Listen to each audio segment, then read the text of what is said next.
বিষ্ণুপুরের SDO madam, যিনি আমাদের এই অনুষ্ঠানে উপস্থিত হয়ে আজকের এই অনুষ্ঠানটি শুভ সূচনা করে গেলেন। তাই হসলা এবং শ্রদ্ধা এই অনুপ্রেরণায় অনুপ্রাণিত হয়ে আজকে যে বয়স্কদের জন্য যে অনুষ্ঠান, যে হসলা দরবার, যে দরবার হসলা আজকে মানুষের কাছে, সাধারণ মানুষের কাছে এসে পৌঁছেছে।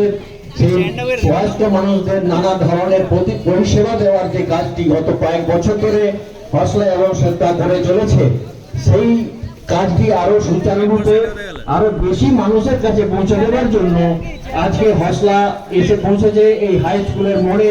এই এত প্রাকৃতিক দুর্যোগের মধ্যে হসলার প্রবীণারা এখানে এসে উপস্থিত হয়েছেন শুধুমাত্র আরো কিছু বয়স্ক মানুষ যাতে এই পরিষেবা পেতে পারেন, হসলার থেকে আরো কিছু মানুষ যাতে উপকৃত হন। আর কোনো মানুষ যাতে না ভাবেন তিনি সব বাড়ির মধ্যে থেকেও একা আছেন, একাকিত্ব বোধ যেন তাদের মধ্যে কোনোভাবেই গ্রাস না করে। সেই কারণে হসলা এবং শ্রদ্ধা এখানে এসে উপস্থিত হয়েছেন আরো বেশি মানুষ যাতে উপকৃত হতে পারেন।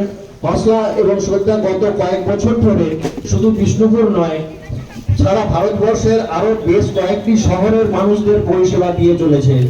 সেই পরিষেবা যাতে আরো কিছু বেশি মানুষ পেতে পারেন, বিষ্ণুপুরের শহরের মধ্যে অনেক মানুষই এই পরিষেবা পাচ্ছেন নিয়মিতভাবে, এবং সেই পরিষেবা যাতে আরো তারা বেশি করে পেতে পারেন, তাই আমরা এখানে উপস্থিত হয়েছি।